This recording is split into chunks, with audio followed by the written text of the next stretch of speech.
Hello বন্ধুরা, আজ আমি তোমাদের সঙ্গে স্পেশাল চটপটি রেসিপি শেয়ার করব।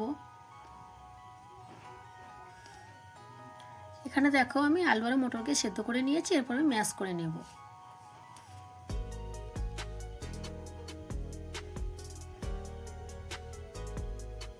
ম্যাশ করে নিয়েছি, এবার আমি চটপটিগুলোকে তৈরি করব।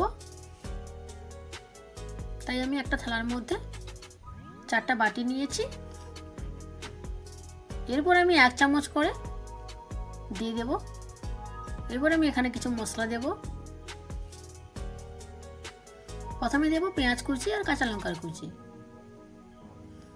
এরপর দেব শসা কুচি, এরপর দেব গাজর কুচি, বিট লবণ,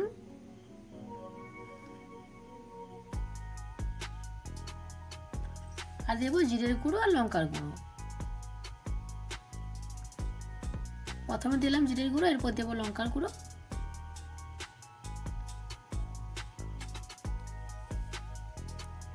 এরপর দেব ধনেপাতা কুচি,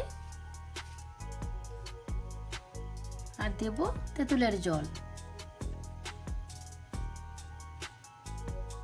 বন্ধুরা, তোমরাও বাড়িতে এইভাবে ঝটাপট বানিয়ে ফেলতে পারবে চটপটি। দেখতে কত সুন্দর হয়েছে। নমস্কার।